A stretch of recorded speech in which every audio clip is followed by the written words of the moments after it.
அதே மாதிரியான ஒரு டவுட் வந்து சிலர் வந்து இந்த விஷ்ணு சஹஸ்ரநாமத்தில் வந்து எடுக்கிறாங்க. அதுவுமே இதே மாதிரியான ஒரு காலகட்டத்தில் வருது. பீஷ்மர் பேசுகிறாருனாங்க, அர்ஜுனர் சொல்கிறாருனாங்க, கிருஷ்ணர் பகவான் வாச்சன் சொல்கிறாங்க. இந்த பக்கம் வந்து சிவன் வந்து வர்றா, பார்வதி வந்து வர்றா. இந்த மாதிரி எல்லா கேரக்டர்ஸுமே அதில் வந்து உள்ளன்றது.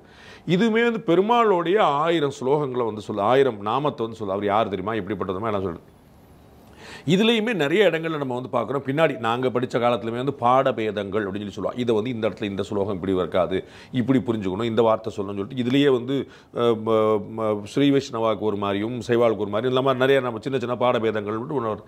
அப்போ இந்த கான்ஃப்ளிக்ட் இங்கே இருக்கிற இடத்துல இதுவுமே ஒரு இன்செட் தான். லேட்டஸ்ட் பின்னாடி வந்து ஒரு பிரச்சனை தான். உட்கார்ந்து ஒருத்தர் வந்து நாமாவளி பண்ணுற மாதிரி அர்ச்சனை பண்ணுற மாதிரி உட்காந்துட்டு 1000 நாமங்களை வந்து சொல்லிட்டு இருப்பாளா அப்படின்னு. அதுவும் பீஷ்மர் எங்கே இருந்தாருங்கிற நம்ம கண்ணால் பார்த்தோன்னு இதுக்கும் அதே மாதிரி வருது. எப்படி கீதைக்கு வந்து நீங்கள் வந்து ஒரு அவதாரம், அவருக்கு வந்து சில விஷயங்களை சொல்லி ஆகணுங்கிற ஒரு ஆதங்கம் இருந்துகிட்டே இருந்தது. மைக் கிடச்சது பண்ணிட்டாருன்னு சொல்லி. இப்போ விஷ்ணு சஹஸ்ரநாமத்துக்கு அது எப்படி அதே மாதிரி சொல்கிறாளா? சரி, இப்போ நான் தமிழகத்துலேன்னு போகிறேன். ஆண்டாள் நாச்சியார் திருமொழியில் 2வது திருமொழி, நாமமாயிரம் ஏத்த நின்ற நாராயணா நரனே உன்னை மாமித்தன் மகனாக பெற்றாள் எமக்குவாதை தவிருமே. நாமம் 1000 ஏத்த நின்ற நாராயணா, 1000 நாமங்களால் போற்றப்படக்கூடிய நாராயணா. சஹஸ்ரநாமத்தை ரெஃபரன்ஸ் எடுக்கிறார் திருமங்கை ஆழ்வார். சிறிய திருமடல்ல காரார் குழல் கொண்டை கட்டு வச்சி கட்டேரி சீரா சுளக்கில் சில நெல் பிடித்தெரியா வேரா விதிர்விதிரா மெய்சிலிரா கைமோவா பேராயிரமுடையான் என்றாள் பேர்த்தேயும் காரார் திருமேனி காட்டினாள்னு பெரிய திருமடல் பாசுரம். அப்ப அந்த இடத்துலையும் 1000 பெயர்கள் நம்மாழ்வார் எடுத்திருக்கார். அப்போ தமிழகத்துல ஹிஸ்டாரிக்கலி 5வதுலேருந்து 8வது நூற்றாண்டு ஒரு 1500 வருஷத்துக்கு முன்னாடி வாழ்ந்த தாமிரபரணிக்கு, வைகைக்கு, பாலாருக்கு, காவேரிக்கு இருந்த ஆழ்வார்களுக்கு 1000 நாமாக்கள் அந்த காலகட்டத்தில் பிரசித்தமாக தெரிஞ்சிருக்கு. 1000 வருஷத்துக்கு முன்னாடி இந்த பராசர பட்டர் வியாக்கியானம் பண்ணியிருக்கார். உத்தராதி மட்டத்தை சார்ந்த ஒரு பெரிய ஆச்சாரியவரியர், அவரும் துவைத்த சம்பிரதாயப்படி வியாக்கியானம் பண்ணியிருக்கார். அத்வைத சித்தாந்தத்தில் ஆதிசங்கரரே பண்ணியிருக்கார். அப்போது வியாக்கியானங்கள் 1000 நாமாக்கள்ங்கிறது பிரசித்தமாக இருந்திருக்கு. மகாபாரதத்தில் வியாசர் எழுதும்போது ஒரு வியாக்கியாத்தாவும் இது வந்து ஓலையில் இல்லைங்கிறதோ, வியாக்கியாத்தாக்கள் ஒரு கேள்வி எழுப்புறதோ, ஒருவேளை இது இடையில சேர்த்திருக்குமோ அப்படின்னு நினைக்கிறதில்ல. இப்போ உங்கள் கேள்விக்கு வரேன். இப்போது இந்த உவாச்ச சொன்னார்கள் சொன்னார்கள் கேட்டார்கள் கேட்டார்கள்னு வருதே, இதெல்லாம் வந்து வெவ்வேறு இடங்கள்லேருந்து கோர்க்கப்பட்டவை பாண்டேஜி. இப்போ இதில் என்னென்னா, யுதிஷ்டிரனுக்கு சில கேள்விகள் இருக்கு. அவன் நிறைய மோக்ஷ தர்மம், ராஜ தர்மம் இதெல்லாம் பீஷ்மர்கிட்ட இருந்து கேட்டு தெரிஞ்சுட்டு இருக்கான். இப்போ சில கேள்விகள் இன்னும் போய் கேட்கணும், அதை கிருஷ்ணர்கிட்ட போய் கேட்குறான். அப்போ கிருஷ்ணர் சொல்கிறார், பீஷ்மர் மாதிரி ஒரு மகான் இருக்கும்போது நீ அவர்கிட்ட கேட்டு தெரிஞ்சுக்கணும்ப்பா, நான் ஒன்றுமே இல்லை. ஞானினஹா அல்பி பவந்தி, பீஷ்மர் மட்டும் அம்புரா படுக்கையிலேருந்து பரமபதிச்சுட்டார்னா உலகத்தில் ஞானிகளுக்கு குறைபாடு ஏற்படும், ஸ்கார்சிட்டி இருக்கும். யாரும் அந்த லெவலுக்கு இல்லை, நீ அவர்கிட்ட போய் கேட்டுக்கோ, அவர் இருக்கும்போது என்கிட்ட கேட்குற. உடனே யுதிஷ்டிரன் ஓடுறான். ஓடிட்டு பீஷ்மரே, நான் உங்ககிட்ட நிறைய கேள்விகள்லாம் கேட்டிருக்கேன், இப்போ எனக்கு சில கேள்விகள் இருக்கு. பீஷ்மர் பொறுமையாக பதில் சொல்கிறார். அவர் கஷ்டத்தில் இருந்தாலும் அவர் கேட்குறார், என்னப்பா உனக்கு என்ன கஷ்டம்? அப்போ அவர் சொல்கிறார், எனக்கு 6 கேள்விகள் இருக்குது. கிமேகம் தெய்வதம் லோகே கிம்வாப் ஏகம் பராயணம் ஸ்துவந்தः கம் கமர்ச்சந்தः பிராப்னயுர் மானவாः சுபம் கோ தர்ம சர்வதர்மாணாம் பவதः பரமோமதः கிம் ஜபன் முச்சதே ஜந்துர் ஜன்ம சம்சார பந்தனாத். எவனை ஆசிரியிக்க வேண்டும், எவனை நாம் பற்றாசாக கொண்டு அவன் வழியாகவே அவனை அடைய வேண்டும். இந்த மாதிரி நிறைய கேள்விகள். இதுக்கு சாத்திய உபாயம், சித்த உபாயம், சாலம்பனோபாயம்னு பெரியவாள்லாம் பிரிப்பா. இது 6 கேள்விகள் கேட்குறது. இந்த 6 கேள்விகள் கேட்கறதும் அதுக்கு பீஷ்மர் பதில் சொல்கிறார், ஜெகத் பிரபும் தேவதேவம்ங்கிறதும் பின்னாடி அந்த 1000 நாமாக்கள் மட்டும்தான் மகாபாரதத்தில் இருக்குது.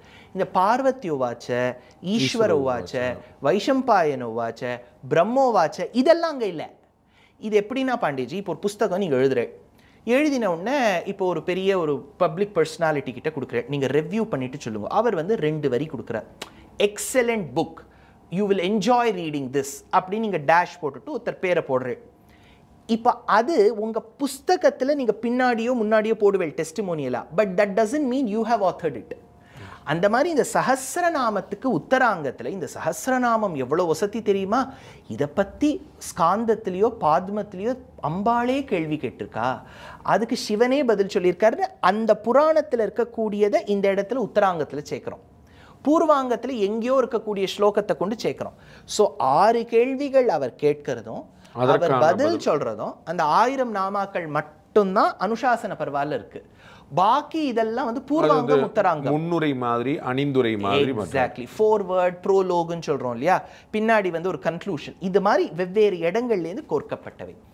மூணாவது என்னன்னா, இப்போ வந்து இந்த மாதிரி அவர் அம்பு படுக்கையில இருக்கும்போது தான் கேட்கணுமா, முன்னாடியே கேட்டிருக்கப்படாதா? இப்போ எங்க பாட்டி பகவத்கீதைக்குள்ள அதே டவுட் தான். அதே அது வந்து அது போர் ஆரம்பிக்கும் போது இது மிட் ஆஃப் த வார், அது வந்து நடுவில் வந்து திரும்பி வந்து பெருமாளை பற்றி சொல்லு அப்படின்னா, பெருமாள் எப்படிப்பட்டவர் தெரியுமா அப்படின்னு ஒரு இந்த இடம் பொருள் ஏவல்னு சொல்வா இல்லையா, எந்த இடத்துல எதை கேட்கறதுன்னு இருக்கு. இந்த மாதிரி இப்போ தாத்தா பாட்டி வந்து ஒரு பெரிய ஐசியூவில் இருக்கும்போது தான் நான் மிளகு குழம்பு எப்படி பண்ணணும்னு போய் கேட்பேன். உயிரோடு இருக்கும்போது கேட்காதவன் அந்த பாட்டி ஐசியூவில் இருக்கும்போதா போய் கேட்பேன். இவர் பாவம் ஐசியூவில் உட்காந்துட்டு இருக்காரு அம்புரா படுக்கையில், அம்பு படுக்கையில். அப்போ கேட்பாளான்னு கேட்டால் ராமர் ஒன்று சொல்வார் யுத்த காண்டத்தில், அதை கம்பர் எடுக்கிறார். விபீஷணன் போய் இப்போ சரணாகதி பண்ணுறானே, ஏன் முன்னாடி பண்ணிருக்கூடாதான்னு சுக்ரீவன் கேட்பான். இன்று வந்தான் என்றுண்டோ, நேற்று வந்தான் என்றுண்டோ. ஒருத்தன் வந்திருக்கானா அதை நம்ம ஆதரிப்போமா, ஏன் இன்னைக்கு வந்தான் ஏன் நேற்று வர்றேன்னு கேட்கக்கூடாது. பீஷ்மருக்கு அதுதான், நான் படுக்கையில் இருக்கேனோ கஷ்டப்படுறேனோ இப்போவாது ஒருத்தன் வந்து கேட்குறானே நான் பதில் சொல்கிறேன், அது ஒன்றும். ரெண்டாவது, ஏன் அப்போது விஷ்ணு சஹஸ்ரநாமத்தை அவரிடத்திலிருந்து கண்ணன் பெற வேண்டும்னா, அந்த உடம்பு என்ன நல்லவராக இருந்தாலும் துரியோதனனும் திருதராஷ்டிரனும் சாப்பாடு போட்டு வளர்ந்த உடம்பு, அந்த உடம்புல அந்த கலப்படம் இருந்ததுனால தான் ஒரு திரௌபதி கதறும்போது உதவாத ஒரு உடம்பு. அந்த உடம்பில் ஒரு சொட்டு ரத்தம் இருக்கும் வரை நான் 1000 நாமத்தை எடுத்துக்க மாட்டேன்னு விட்டார் பெருமாள். அதனால தான் அது ஃபுல்லாக ட்ரெயின் அவுட் ஆகி அவர் ஸ்கெலிட்டன் மாதிரி சப்பட்டியாக ஆன பிறகுதான், அப்பளாத்தை நம்ம வச்ச உடனே எப்படி இந்த ஈர கண்டென்ட் மேலே போகிறது இலவடாத்தில் ஆன பிறகுதான் இவர் திருமேனிலே. பீஷ்மர் அப்பேற்பட்ட ஒரு மகனியர், ஆனால் அந்த பெண்ணுக்கு நடக்கும்போது கூக்குரல் இடவில்லை. when you have not stood with the person who required justice, I will not accept Sahasranamam from you. அவர் உடம்பு அப்படியே காஞ்சு போன உடனே தான் அந்த சஹஸ்ரநாமத்தை எடுத்துட்டார். காரணம் இது.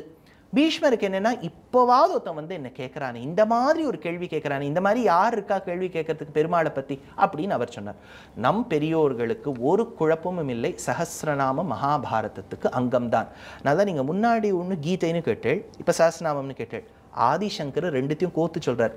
கேயம் கீதா நாம சஹஸ்ரம் தேயம் ஸ்ரீபதின்னு பகவத்கீதை சஹஸ்ரநாமத்தை ரெண்டுத்தையும் கோத்து எடுக்கிறார். அதனால இது ரெண்டும் பிராச்சீனம் தான்.